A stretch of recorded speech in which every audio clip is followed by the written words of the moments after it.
Hello my friends, let's go straight away to Groznyi, Chechnya. This is the office building, a beautiful one in Groznyi city that was built after the Second Chechen War is over and Chechnya lost it to Russia. Actually, the real name of Chechnya is Ichkeria. But now, unfortunately, with Kadyrov in power, Chechnya is the part of Russia and Kadyrov Akhmat battalion is fighting for Russians too. So the infrastructure in Chechnya is the legitimate target of Ukrainian armed forces. Before, there were a couple of the strikes in multiple of the cities of Chechnya. Mostly the army barracks of the Akhmat soldiers were hit. And this is not a residential building, guys, just for you to understand. But this building also belongs to the very influential figures in Russia, also in Chechen Republic, to Kadyrov himself. So someone's business just was fired up this morning. Yeah, something was smoking out there. It's also important as the sign to show that Ukraine is capable for the long-range strikes to hit even Groznyi city, and Russia is not capable to defend the structure. Groznyi city is like this postcard of Putin and Kadyrov. You see, we built the Groznyi city, but they do not mention that before they destroyed, like Russian army, they destroyed this city, completely flatlining it to the ground, and oh, now you have this Groznyi city new building, hooray! But they cannot return all of those locals who were perished under the Russian airstrikes and artillery fire. And Putin is looking for the same scenario for Ukraine, to put some sort of the Ukrainian Kadyrov in power and later on force Ukraine to fight for Russia, as he forced Chechens to fight for himself. And Kadyrov himself already promised some sort of the gift in return for Ukraine. Will he say the same stuff before then Ukraine hit some of the soldiers' barracks of Akhmat battalion? No promise was delivered, and actually he's in lack of the capabilities. He doesn't have those regular armed forces as Russian army. Akhmat army is still in lack of aviation and long-range tools, and then they were giving with air defense systems. They shut down Azerbaijani airplane over Groznyi.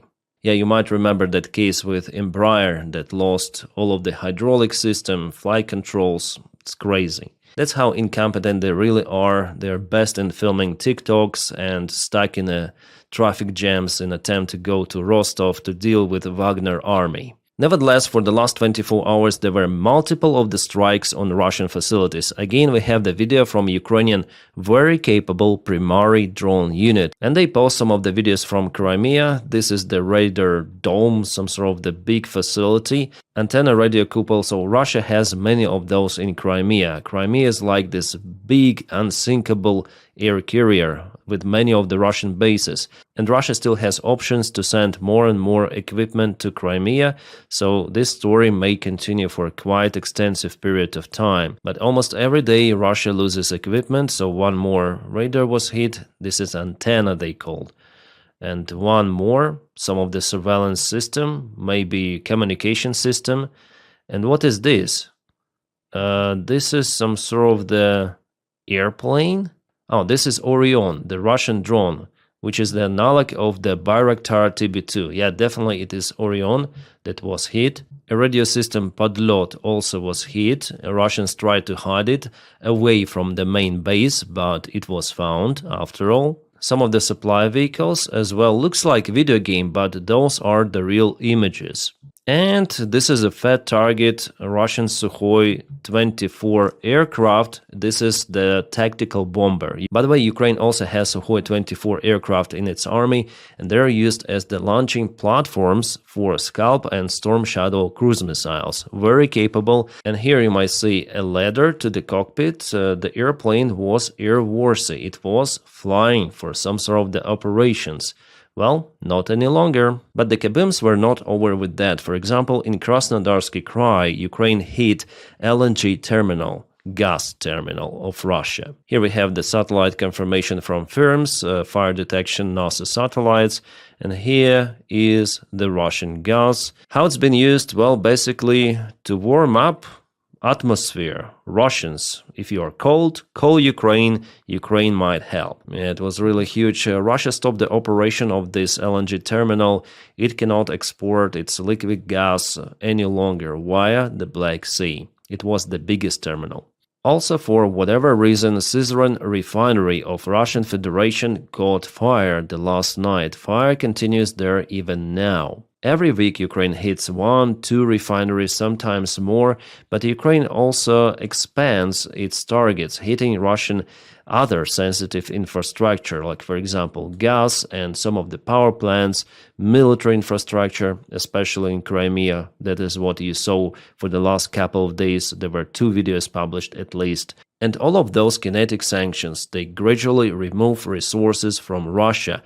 Russian economy cannot sustain it for many years, okay? So maybe for a couple of years, they still may go fight, maybe even take the ground. That is what we all expect, because Russia, after all, it has advantage, more resources compared to Ukraine. But if we look at it from the longer perspective, there is no any chance for Russia to be finally victorious even in Ukraine. Their economy cannot sustain this prolonged war. Yes, there is also the chance for Ukraine to struggle more and for Russia to break through the front lines. Here it's early to say 100%, but if the war continues as it is, yes, Russia may take some ground, but as a result, there could be no Russian economy, so no Russia itself. Country is all about economy. Without economy, Russia is unable to sustain its army. It will not be capable even to pay for its soldiers. And the first motivation for them to go and fight is to obtain millions of rubles. На, еще! Сбили.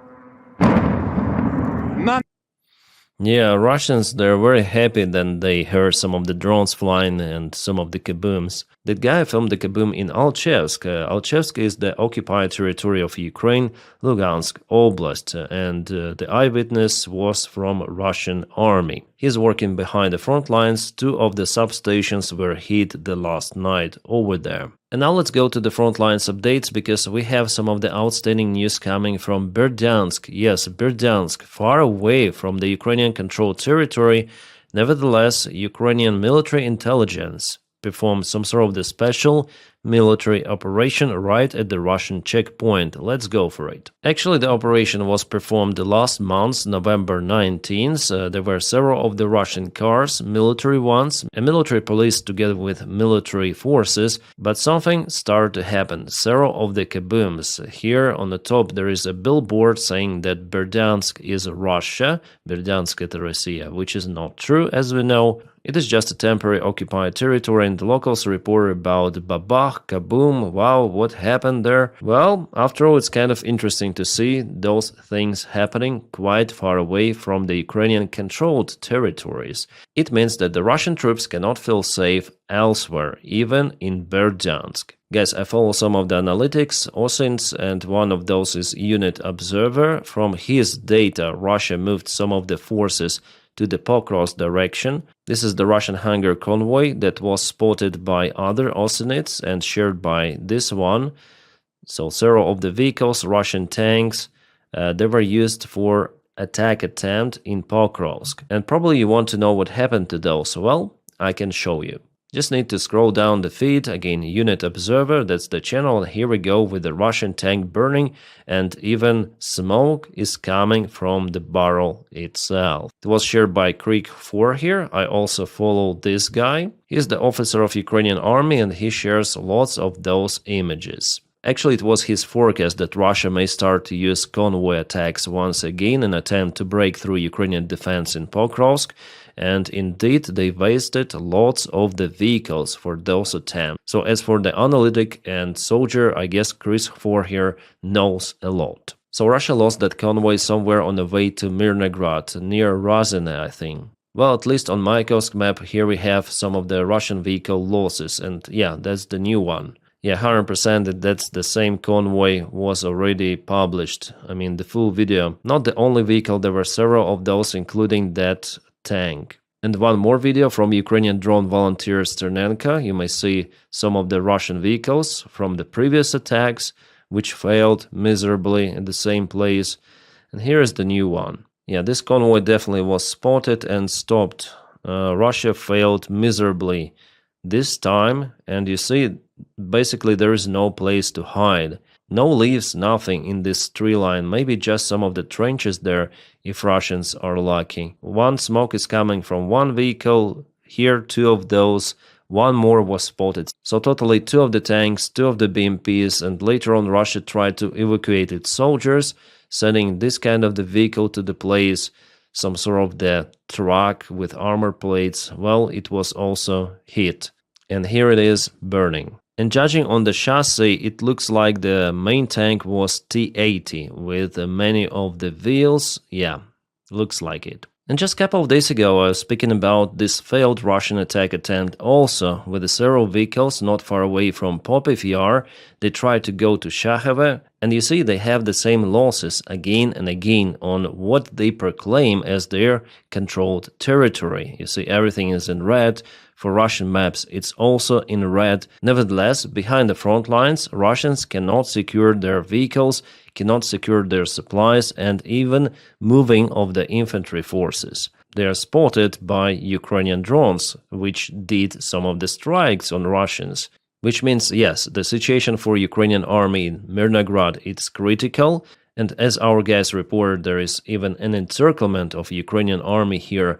But you may understand, watching those videos, that Ukraine still may operate with drones, so this encirclement is not tight at all. So Ukraine is still capable to withdraw the forces, yes, with losses, but still capable. Alright, I need to check out the update from Deep State. There are no any changes from Pokrov's direction for today.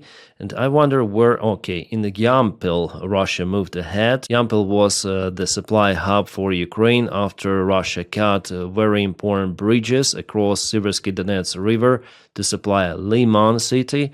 Well, Russia moved to Yampil today. Yeah, just a light advancement in the forest. And if we go from Yampil to Siversk, Russia moved there too. So yesterday, today, Vector goes directly to the city from the eastern flank. And also not far away from Siversk, in Vimivka, Russia moves too. I would say this update happened for the last couple of days. Also, there is the movement over here, just a little, yeah.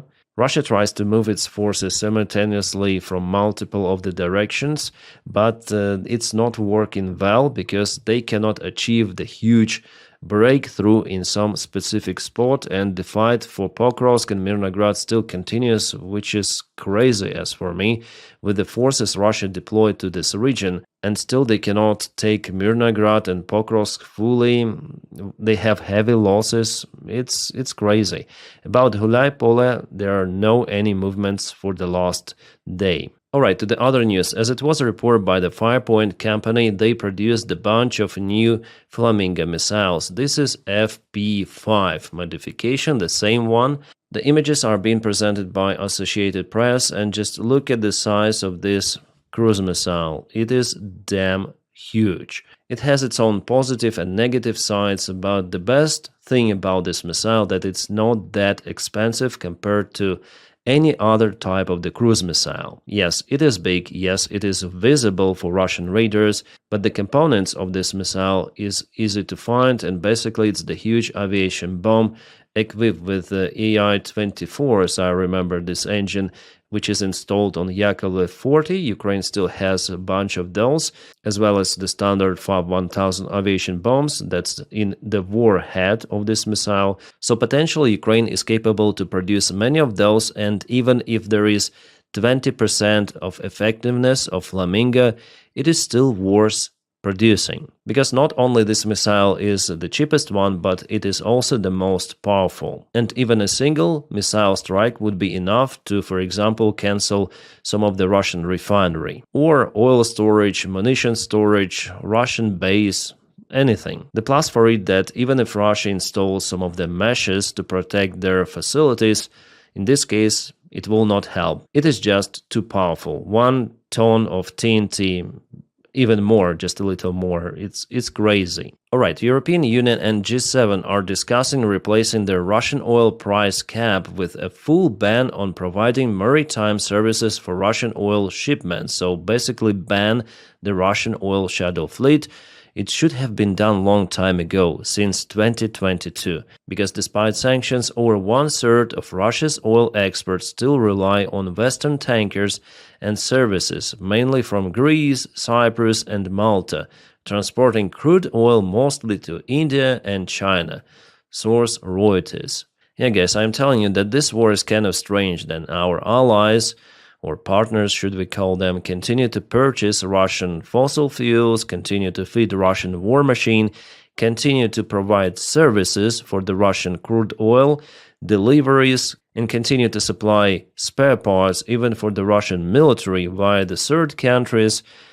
Damn strange. Damn strange. I understand why it is happening, because some particular individuals, CEOs or managers of the companies, they are greedy bastards. They want to earn money no matter what. For them, this war doesn't matter. They want to make business as usual, and if they're not capable to make it as usual, they'll try to way out from it, circumnavigating sanctions and all of the restrictions. Even in Russian Shahids, even in Russian cruise missiles, there are Western-made parts, components, which are new, coming to Russia somehow. Well, hopefully this time G7, European Union, will finally block the Russian shuttle fleet, block all of the services for it, because this is unhinged, guys. Not a long time ago, Europe introduced the ban to purchase Russian gas till 2027. Yeah, it might look positive, but if you read this story from the other end,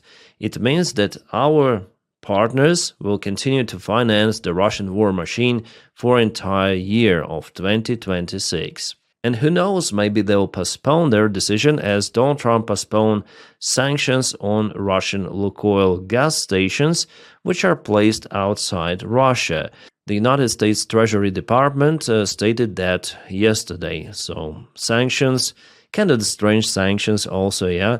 There are some of the exceptions for Trump's friends as Orban. Now they postpone sanctions on foreign stations of Lukoil. So sanctions are there, but they're not there.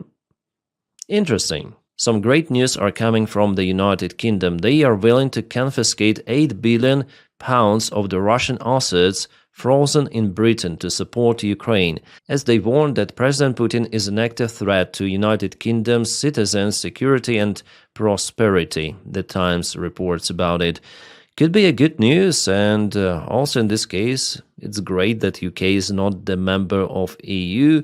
Otherwise, it for sure wouldn't be possible, because there are some of the disputes around confiscation of the Russian assets in Europe. I mean, European Union itself. Well, I hope it works for UK to confiscate those funds and transfer for military needs for Ukraine, because for sure the next year is going to be very difficult, because the Russian military budget alone is 164 billion United States dollars. So Ukraine needs something like that, maybe a little less, just for a single year, guys. And Europe itself, it has no choice but to support Ukraine. Guys, without Ukraine, Europe is doomed, and let me tell you why. So in Germany, they are saying about some sort of the soft conscription, but even that is not okay for the German Z generation or for German youth. So in Germany, there will be some of the strikes against the war, and they say, like those protesters, that I would rather be under Putin's rule in Germany than fight in Germany. Next, I also report about it. So since Germany is getting ready for the possible war with Russia, there is some certain law for conscription is adopted. All 18-year-old men will be required to undergo a medical examination, and if there is a shortage in recruits, they will be selected through a lottery. So some of them will get lucky, some of them will not get lucky, depends on what they want, lucky or not lucky. There is an organization, well, there are not many people, but they promise protests in 90 of the cities of Germany. They call to obey occupation just in case Russia attacks. Yeah, here the protests are bigger, so they need Ukraine. Europe needs Ukraine. The best idea for Europe is to hold Russia in Ukraine, but for that Ukraine needs weapons and all of the possible support. It shouldn't be the situation like we have right now. Then Europe gives Russia more money for purchasing fossil fuels from Russia than it gives the help for Ukraine, including the military support. Because if Russia starts the war In Europe, something tells me that the vast part of population will not agree to fight for their countries in Europe. It could be the same as in the Second World War, then many of the countries just surrendered to Nazi Germany. Yeah, Germany used to be the country of warriors, but now it seems like not any longer. Ja, Liebe von Putin beherrscht werden als im Krieg, sagt Schüler. Yeah, of course, they would like to obey Putin. And Putin might use the same man for further wars, like he does with Chechens. The same story is with Mongols centuries ago. They occupied lands, territories, nations, and they forced them to fight for Mongols, so Mongol Empire was not about Mongols themselves. They were actually minority. There were multiple of the people in that empire united under Mongols. And for Ukraine, it's also the same. Like Ukraine has two of the choices: to stop defense and surrender to Russia, or continue defense. That's it. No other choices. All of those peace agreements, they're about nothing, because Russia says it openly. We want war to continue. We want to occupy Ukraine. We want to conquer them, to put the puppet government to occupy their lands. That is what Putin is saying. And two of those outcomes for Ukraine, they're both not ideal. If Ukraine continues to fight, yes, it will cause losses for Russia, but also Ukraine has big losses. And Ukraine will continue to lose armament, resources, and also our allies. You see, they're kind of tired, especially United States of America. Who would have thought, yeah? And in other case, if Russia just occupies Ukraine, Ukrainians will be used to fight against NATO countries, Baltics, Poland. Yeah, it could be a Chechen scenario. From Berlin to Munich, thousands of Germany's school pupils protested a controversial bill passed by Parliament for a new voluntary military service. It means mandatory medical screening for all 18-year-old men starting January, along with a questionnaire for everyone born from 2008 onward. I understand that it's not about the entire society of Germany, but according to official rating polls, just 16% of Germans are willing to defend their country. 16 is a very low number. And the value of life in Germany, for example, is incomparable to what it is for Russia. Russia doesn't care, and Russians do not care. They have million people lost in this war, wounded, KA, crazy, but Russian society is still okay. For them, this war is somewhere out there. They still live their miserable lives.